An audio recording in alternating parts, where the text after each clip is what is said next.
Grab your notes and you can grab your Bible too if you want to. And we're going to start Revelation chapter 2, verse 12. This is our third church, the third letter. From who's writing the letters? You may remember. John's writing, but who's speaking? Jesus. All right, Jesus is speaking to John and said to John, write this letter. All right, let's see how well you remember. Church in Ephesus, what was said about the church in Ephesus? Do you remember? You left your first love. You've forgotten me. All right?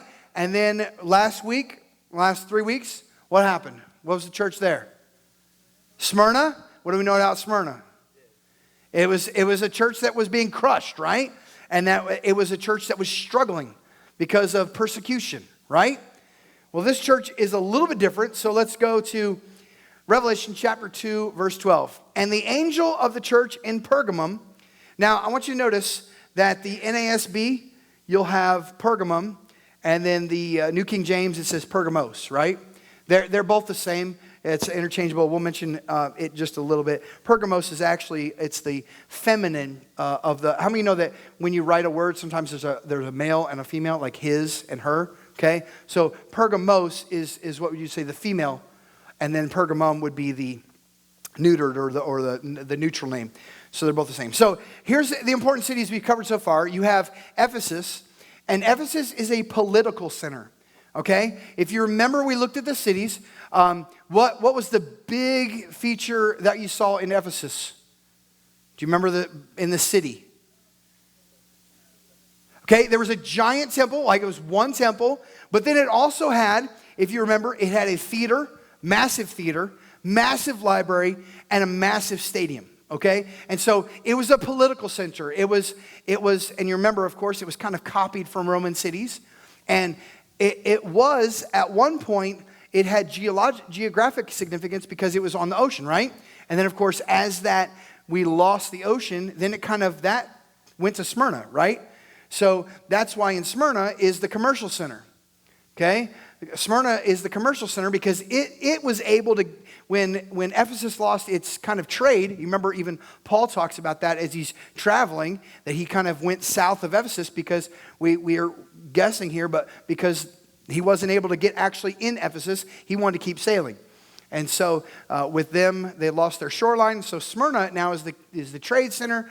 And then Pergamos is the religious center. And what we're going to see in Pergamos is where you had in Ephesus and Smyrna, you had a singular temple or a certain temple. Smyrna is going to have many. And that will apply. So let's look at the local application. And remember, does everybody remember why we do this?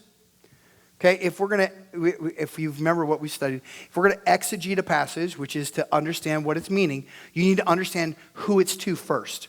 Understand their situation. Once you understand that, then we can take it and we can apply it to us.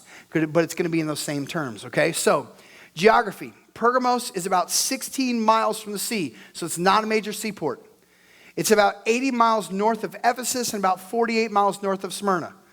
Do I have the map? And I think I may have I probably forgot that map. Don't worry about it. Present day city of Pergamum has a population of about 20,000. Smyrna in New Testament times was probably about 200,000. Zeus is said to have born there. Do everybody know where you get Zeus? Okay, he's a Greek god, okay? And so it's said that he came from Pergamum. The great altar of Zeus stood on a foundation 25 feet by 115 feet and over 50 feet high. Now it's all marble. That's a massive, massive building. It's set in a colonnade enclosure, and it might be actually what is referred to as Satan's throne later in the verse, but we'll get to that. And I'll even show you a picture of it here in just a little bit. So the background and history, and this is important, the actual name or the nickname of the city is this, the city of the serpent. Now, that's interesting because if you read verse 13, what does verse 13 say? Anybody know? Or actually, I'm sorry, verse 12. Verse 13. I know your works. I know where you dwell, where Satan's throne is. And it's interesting that Jesus says, you dwell where Satan's throne is, and the nickname of the city is what? City of the serpent. Because who is Satan? The serpent. That goes all the way back to Genesis, right? All right? So Pergamos, I already mentioned, is the feminine form of the name. Pergamum is the neuter name. Both are used equally. I'll try to stick to one, but if I jump back and forth, it's okay. In its early history is obscure. There's evidence that it was occupied during the Stone and Bronze Ages. But Alexander the Great, Pergamos, was a little bit more than a castle on top of a hill. The foundation is ascribed to Arcadian or Greek colonists under Cephalus, who routed the Arcadians by landing to attack Troy. Its name is said to have been derived from Perhus and Andromache. I'm not gonna get all these Greek names right. Okay, I just to let you know, he made himself the king of Teuthiana by killing the king in a single combat. And then, of course, the city aligns with Rome. And you remember, as a city, as they grew, they had to align with certain sides. And we already learned that Ephesus picked bad sides, right? They picked it and they messed up. Pergamos picks and says, we're going to side with Rome. And that's obviously good because Rome has a very vast control over a lot of this area. It became extremely wealthy, a very prosperous city. For 2 centuries, it became the official capital of Rome, Roman province in Asia. It lacked proximity to trade routes because, remember, if you're doing trade, how is trade done in this time? Mostly by what? Water and by boat, okay? And because you're farther inland, it doesn't necessarily get the trade that Smyrna and Ephesus had. So it doesn't get as much traffic there.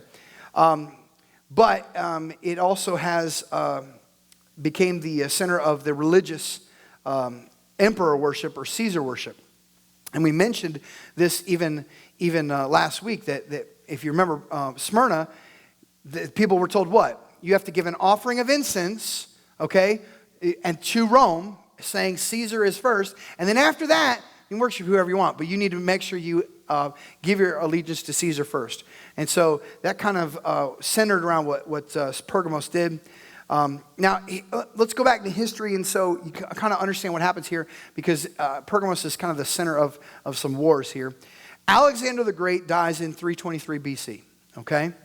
And if you remember, Alexander the Great then takes all of his generals and divides up all of his land. His generals kind of say, hey, in order to keep control, you take this one, you take this one, and they all divide them up. Because there is no person in succession to Alexander, okay? And so you kind of get a map that looks like this. Hopefully you'll be able to see it. But you can see all the names. You see all the names that are kind of small written out. There are a lot of territories that are out there. Now you would think, hey, you take this territory, I'll take this territory, and everybody would be happy. However, that's not the case, because what's the problem here that most people have when there is this kind of thing? It's power and authority. And so guess what they start doing? Attacking each other and fighting each other. And it's actually called the War of the Diadochi, or the War of the Successors. And there's actually 4 wars. You have a first war in 322, you have a second war in 318, you have a third war in 314, you have a fourth war in 308. Now remember, we're BC, so we're counting backwards. Okay, everybody follow that? Because you're like, yeah, remember. All right, so here's the problem that is with these wars. All of the commanders, everybody who is leading, they've all been trained in the same style. So how do you fight someone who fights exactly like you? It's pretty much a stump, right? You're doing the exact same. And you would think that they would change their method. They had a tendency to do the flank off the right side. And so when they'd fight, this army would go to the right side and flank, and the other one would come to the right side and flank, and they do the exact same thing. And no one ever stopped each other. They did it, and brutal wars. It ended up, you can go to the next map here. It kind of ended like this.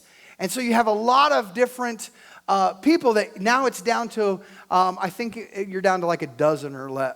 There might be 10. 1, 2, 3, 4, 5, 6, 7, 8, 9, 10. I think there's 10 or 12.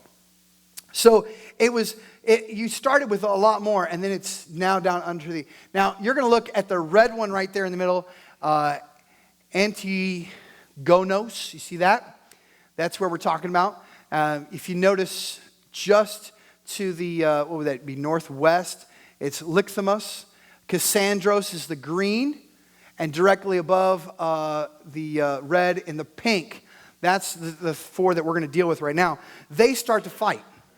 And they're like, listen, we're going to take control. And so you have, it's called the Battle of Iphthus, Antagonos, and his son, Demetrius. Now, Demetrius is actually over where the green is, Cassandros. He's actually fighting Cassandros, and he's putting pressure on him because he's trying to take the Greek capital in Athens, and they're trying to fight all this.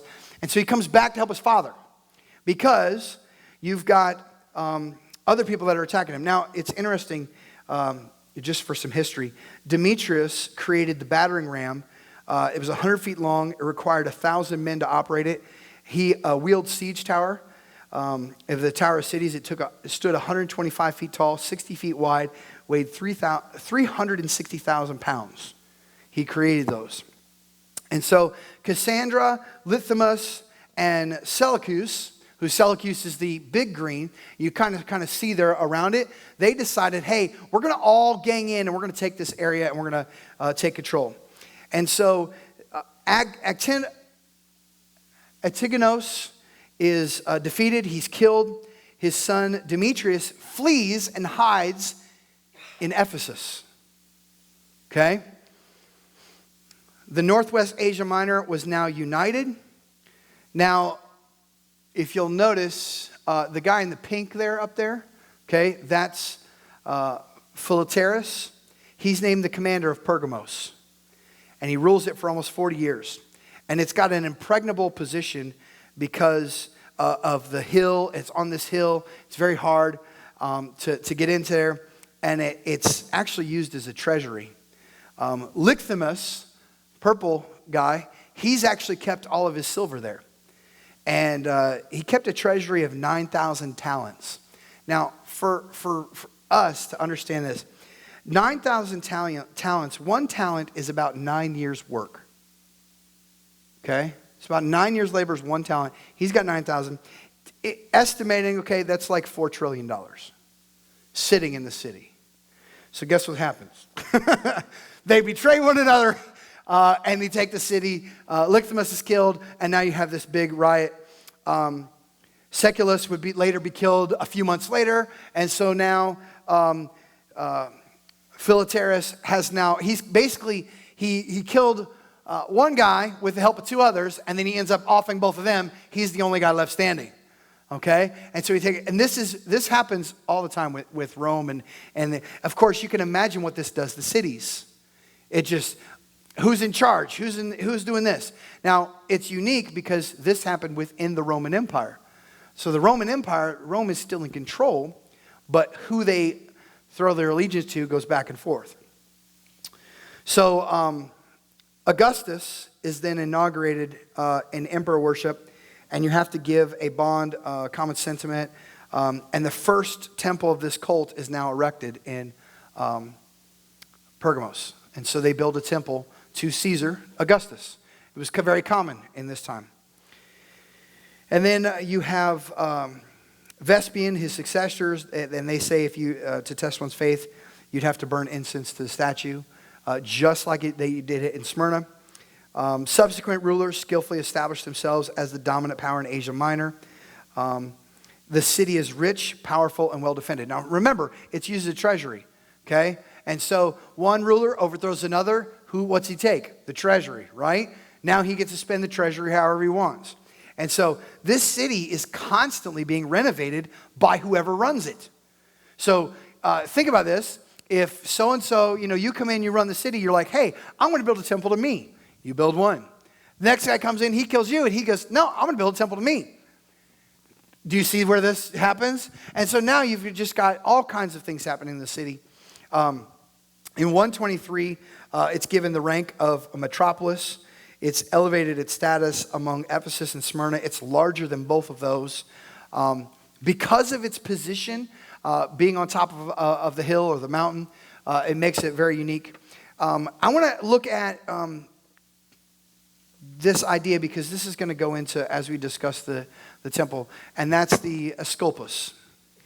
Now, an ascopium, you might look at, okay, on the right hand of your notes, do you see the two stabs? Yes? Yes? Which one is the ascopus? Do you know? Which one? Now the scopus is linked to medicine. So which one is the ascopus? It's actually not. It's actually the bottom. It was actually taken, and actually it was one of the military people took the top one and started using it, but it's actually using the wrong word, and that's why we're going to find out now.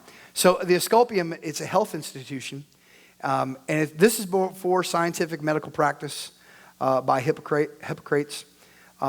It prospered for 8 centuries. It functioned mostly by psychiatry and suggestion. So I want you to think about this. Sleep is induced, and priests use their own methods, drugs and others, to cause patients to dream and then interpret their own dreams.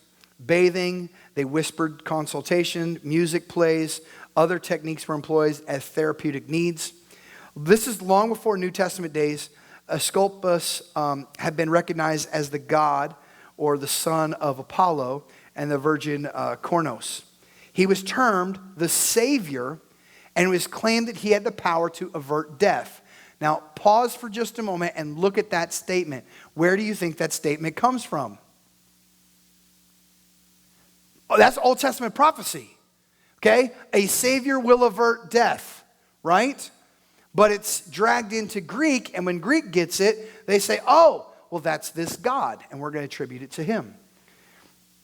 He was originally represented by the Anatolians as a serpent, and the Greeks later depicted him holding Hermes' staff, the Cadius, with a 2-headed snake.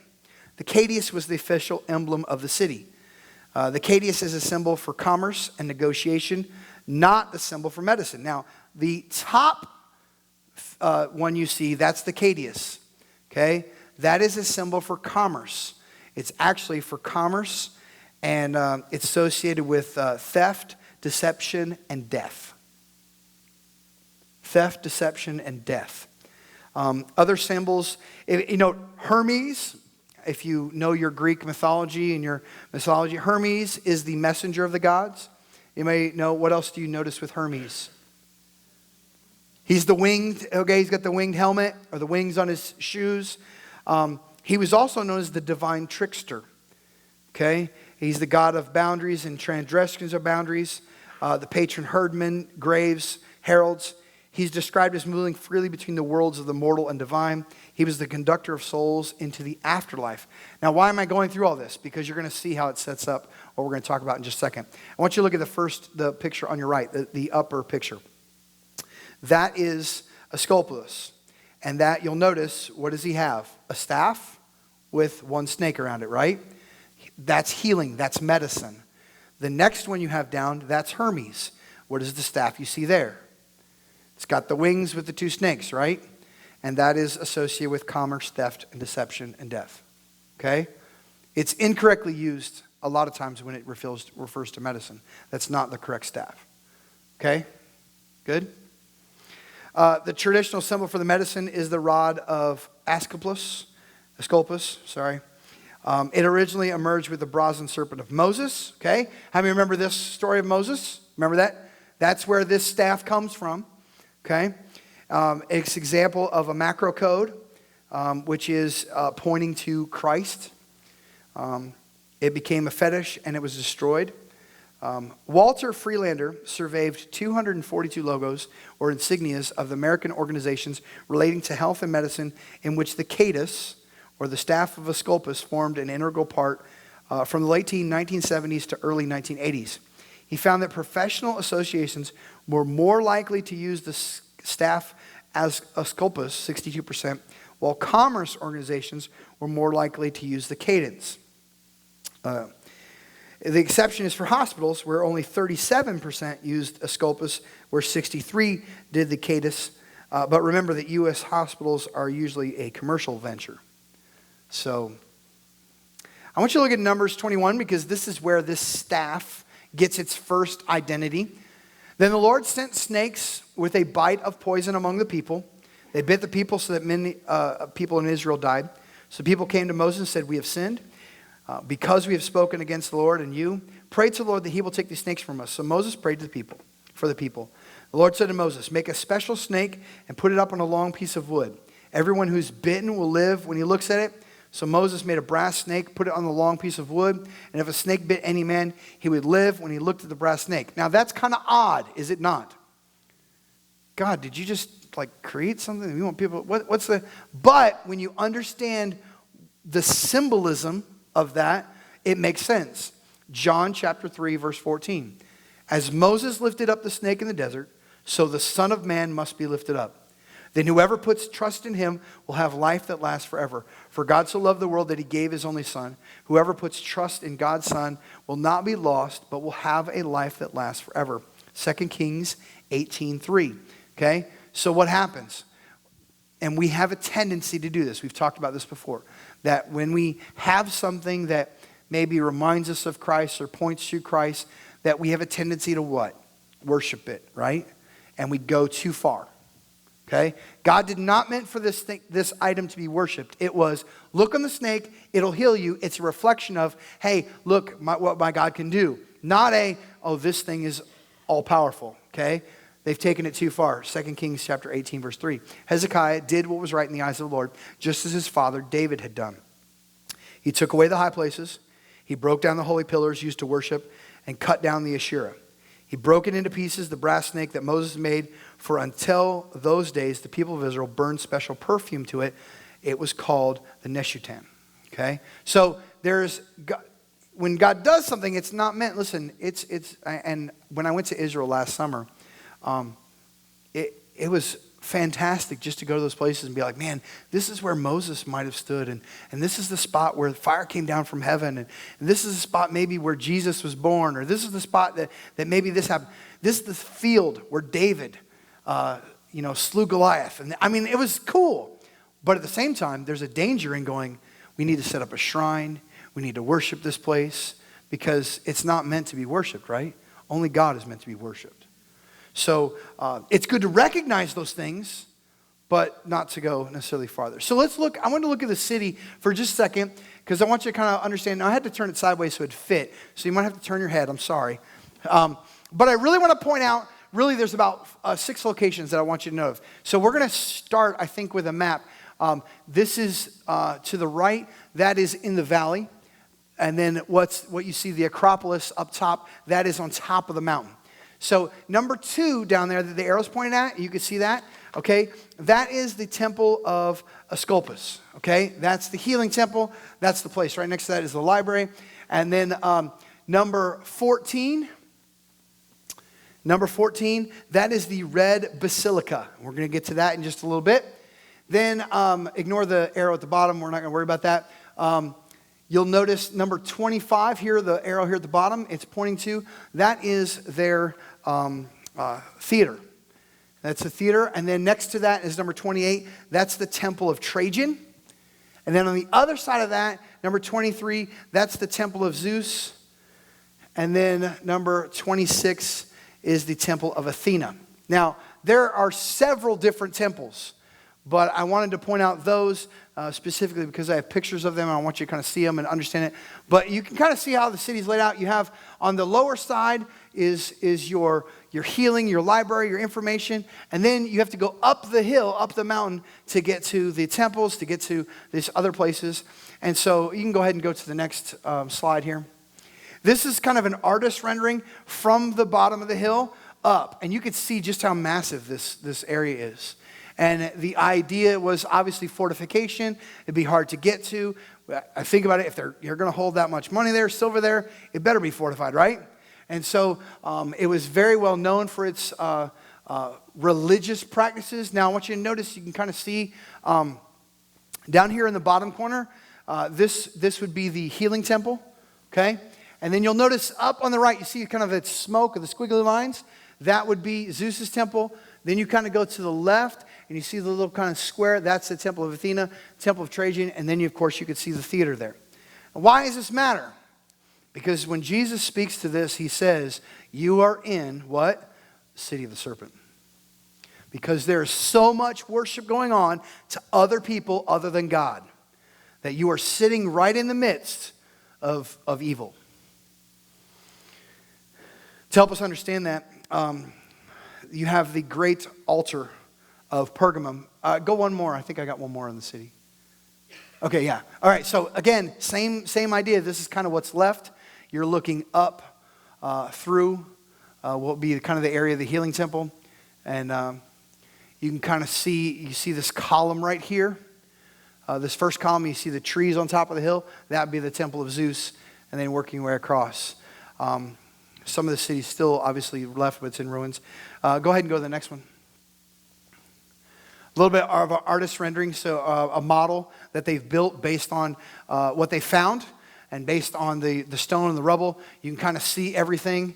Down the agora, that's your commercial area. That's your shopping. That's where your things are. You have the great altar there, and you go up, Temple of Athena, surrounded by the palace area, and then, of course, some other temples. Now, again, those are only the temples on top of the mountain. There are several others down below. Go ahead and go to the next one.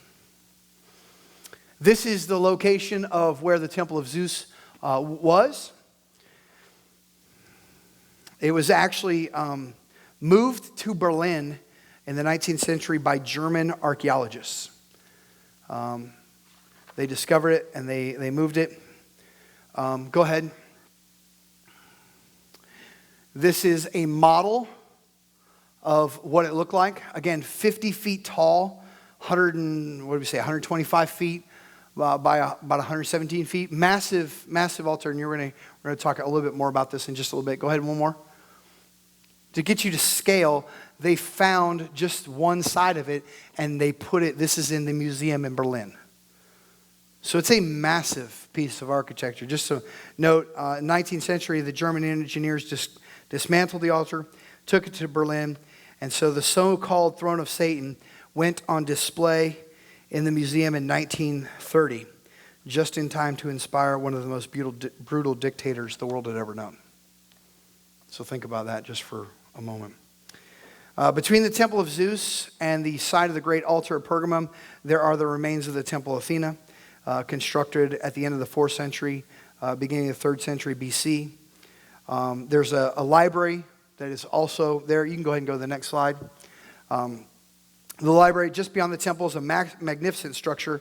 The city's library was probably one of the greatest libraries in that time. According to the writings of Plutarch, it's estimated there's over 200,000 documents, both papyrus and parchment. It's the second largest library in the during time. It's one of the most extravagant wedding gifts. Mark Antony is said to have presented Cleopatra with a portion of the library that was in Pergamos. Of course, it was then burnt down to flames during Julius Caesar's occupation of the city. So then it was lost. The best preserved ancient structure that's still on the site is the Temple of Trajan. Go ahead and go. This is, no, go back there. Go back, sorry. That's what's left of the city. You could see, again, just a massive, and just think about the work that goes into creating these. And there were several of them built, which just tells you just the city and what they're going through. It's built during the emperor reign of Hadrian, about 117 to 138 AD. It's dedicated to his predecessor. It towers over the surrounding structures and ruins. It's very commanding presence, and a testimony to the strength of the imperial cult. It's hard to imagine by looking at its height, but it was actually one of the smallest sacred structures in the Acropolis. The sheer size and majesty of the building against the backdrop of the valley makes it look just so big. And then you've got the theater, which, again, it just is massive. Look at the slope on the theater. And it would host about 10,000 people a day for this theater. There's 80 rows of horizontal seating. An actor who is speaking normally on the stage could be heard all the way to the top. Just a massive piece. And then you have the Asclepion. It's one of the most famous in the ancient world, the ancient version of a medical spa. Not this one. We're going to there, but you could stay there. From all over the Mediterranean, people came to the spa, to the healing temple, to seek restorative powers in its thermal waters. Remember, did they have something like this in Jerusalem? A spa? Healing waters? Yes. They had the waters. Remember when they bubbled, the first one in got healed? Remember that was and so you had this type of thing, and this is one of those no, not yet. Go back. Yeah, stay right there. You're good. I told her, I said, there's a bunch of pictures. I'm going to have to figure out where we are because I tried to make sure that it would flow with us. It's a cross between a hospital and a health spa. So patients could get everything from a mud bath to major surgery. And I want you to think about it in this day and time. That's crazy. And so even the emperors came all the way from Rome to be treated in Pergamos if they needed surgery. And so author Rick Renner said this: if you were a terminal patient, you were not allowed to go into the Exculsion because the priest didn't want anyone hearing that someone had died after attending there. So think about that. It's like, are you about to die? No, you can't come in. You can come in because we think you'll make it, right? Imagine that. Patients entered through an underground tunnel, drank a sedative, spent the night in dormitories, while non-poisonous snakes, some of you could not do this right here, non-poisonous snakes crawled around them all night. They were told that the serpent god, Asclepios, would speak to them in their dreams and give them a diagnosis. Some of you are like, I'm skipping the diagnosis. I'm out. Right? That's not one of those that I'm willing to do. It was believed that the snakes carried healing power of Asclepios, and if the snake slithered across you while you were sleeping at night, it was a divine sign that the healing power was coming upon you. Some of you are like, I do not want that healing power, right?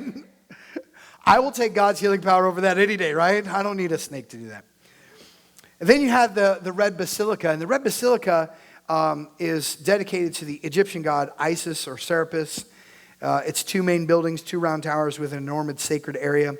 The temple towers flanked the main building, had pools used for cleansing at each end. And as part of the Roman Empire, Pergamum's decline mirrored that as the empire. So as the Roman Empire began to die, so did all the things that were happening in Pergamos. Many of the rulings in Pergamos affected all of the other churches in Asia, areas in Asia. Pergamos was kind of the place where things happened. People in Pergamos were innovators and inventors. They perfected parchment made from calf skins and the world's first psychiatric hospital. The city's Acropolis, which is their business center, the political center, it rivaled Athens. It was that great and good. Rick Renner said again, on one side, it was a beautiful city. I really want you to mark this or star this because this kind of tells the tale. On one side, it was a very beautiful city. On the flip side, it was one of the darkest, eeriest cities in the whole Roman Empire. And part of that is due to what? All the worship of the temples. It's beautiful and at the same time creepy. That doesn't, do you find that sin can be that way? It really is a picture of tempting, looks good, but at the same time, destructive, right? Let's look at Revelation 2, chapter 12. We'll keep going here. To the angel of the church of Pergamum, now we understand what Pergamum was like. We understand what Pergamos was doing. Write, the one who has the sharp two-edged sword says this. Now remember, when we talk about this, we want to first identify how Jesus is talking. When Jesus says, sharp two-edged sword, do you think that like he's coming in peacefully? No, that's like we're getting ready to throw down and fight, right? Sharp two-edged sword? Even if you said, the one who's got a sword is coming. The one who has a two-handed sword is coming. Okay. The one who has a sharp two-handed, okay. Do you understand? There's some significance in the words here. He says this, I know where you dwell, where Satan's throne is, and you hold fast my name, and did not deny my faith, even in the days of Antipas, my witness, the faithful one, who was killed among you, where Satan dwells. Now twice he then says, Satan dwells in the city.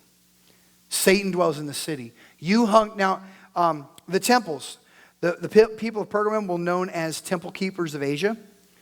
The city had 3 temples dedicated to the worship of the Roman Empire. Just 3 dedicated to the Roman Empire. You had another for Athena. You had the great altar of Zeus, the king of the Greek gods. The throne of Satan, when he uses the throne of Satan, the idea here, it's a personal and private residence. Okay? The Lord of the house, the master of the house. So when he says, you are in the throne of Satan, it's like that's where Satan dwells, that's his home. He's living there. Now, I want you to think about this too. God is omnipresent, right? What does it mean to be omnipresent? Everywhere at all times. Not just in this time, but also throughout time. He is throughout time. He has no end. So he is timeless. Okay, he is everywhere. Satan is not timeless. He can only be in one location. So when Jesus says, I know where Satan lives, he's right there. It's the idea that Satan makes his home there and feels welcome. The altar of Zeus, the temple of Zeus, the temple of Dionysus, temple of Athena, temple of Trajan, sanctuary of Hera, sanctuary of Demeter, sanctuary of Antipas, temple of Antipas, temple of Tesphorus, and the Serapis temple, the Red Basilica, are all temples that are in the city. And so we have a big deal. Now Jesus mentions Antipas. Who is Antipas? Well, from the Jewish writings, we understand, we know his story. He was the bishop of Pergamum. He was ordained by the Apostle John. His faith got the attention of the priests of the I can't say that word. He had to cast out so many devils that the demons had been complaining to pagans, saying, you've got to do something about this, Antipas. Imagine that. The pagan priests went to the Roman governor and complained that the prayers of Antipas were driving their spirits out of the city, hindering the worship of their gods. So think about that. One guy is praying and he's causing so much distraction because he's driving out demons. The demons have to go to their priest and have to complain to say, this guy needs to be dealt with. As a punishment, the governor ordered Antipas to offer a sacrifice of wine and incense to a statue of the Roman Empire and declare the emperor was Lord and God. And Antipas obviously refused. If you reject the divinity of the emperor, then that's the equivalent of rejecting the city of Rome, and believers in this time were killed for this. We already learned that in Smyrna last couple of weeks, right? So in 92 AD, Antipas was sentenced to death on the altar of Zeus. Now at the top of the altar was a hollow bronze bull. And I want you to look at this because this is similar to what they would have used during this time. And what they would do, and this is a horrible, torturous way to kill someone, there's an opening typically at the back of the bowl or the side of the bowl, and they would throw the person inside the bowl, lock the bowl. Then they would start a fire underneath the bowl and literally burn the person alive. Here's where it gets crazy and creepy. They would actually take tubes, and you see where the nostrils of the bulls are, and they would actually put tubes in the nostrils of the bulls because when the person screamed, it actually sounded like the bull was screaming. And again, that meant that their God was satisfied. Very torturous, very horrible way to die. And so they would do this, and even in the midst of the flame, the elderly bishop Antipas died praying for his church. So as he's killed, he's praying. The execution of the bishop would not have endeared the city to Christian inhabitants. Could you imagine as a Christian in that city, and then Antipas says he's not going to offer incense to the Roman God, and he's brutally executed in this way. As a Christian, what do? Do you stay in the city? I mean, could you imagine how hard it would be to live in a city where you know if you're serving God, they already did this to someone else. If they find out you're a Christian, are you next? And I want you to notice this because Jesus, when he speaks to them, he says this, I know you dwell there. They didn't cut and run. Let's be honest. How many of you were like, listen, if that's the way you're going to, I'm out. I don't have to stay here. My family is more about, we're all leaving. We're gone, right? Instead, I want you to look what Jesus says. Go back, look at verse 13. I know you dwell. I know you dwell. What does that mean? You live there. They didn't leave. He said, because he says, I know you dwell there. You were faithful even when what? Antipas was killed. You still hung in there. Even though you knew they're hunting for you. Even though you knew they're gunning for you. Even though all this is going around you, you stayed. And you were faithful. Early Christians viewed Pergamum as everything that was loathsome to Christian beliefs. It was not a place that was great to live in. It wasn't a place that was glorified. It was actually a place of evil. And yet, in the midst of the evil, in the midst of the horror, Christians stayed there and they continued to worship God and they continued to try and reach people. I find that there are times that we sometimes, let's be honest, we're ready to cut and run. I'm tired of dealing with the stuff that the world throws at me. Whether it's at our job or even sometimes politically, we can look at things and go, I'm tired. Anybody else tired of the stuff you hear on the news all the time? Can we just cut it out? Yet I'd argue that it's not near as what this city goes through. The other thing I'd like you to notice, if you look back on that verse, is that Jesus does not give any negative to the people in Pergamos. There's no negative given to the church. It's all positive. That you hung in there even when it was tough. Even when, and it's not just tough. You're living in the city where what? Where Satan dwells. You're in the thick of it. And you're faithful. I think that's going to give us some things to talk about as we go to what does this letter say to the church? We know what it says to them, but then what does it say to us? What is God speaking to us? Let's pray. Father, thank you for revealing your truth and your word. And I pray that as we continue to understand a little bit of history and a little bit of what was going on in your church, God, you would open our eyes that the world that we live in needs you. No matter what we go through, it is so important that we declare your love and your goodness to our community, to our fellow workers, to our family members. They need to know you. And I pray that we would be found faithful and that you would be encouraged by our life, encouraged by our words, by our actions, that we would draw men to you. It's in your name we pray. Amen. Have a great week. We'll see you on Sunday. Sunday we will be kind of celebrating the 4th of July. And so we'll have our celebration service. And so I encourage you to be here. It's going to be a great Sunday morning.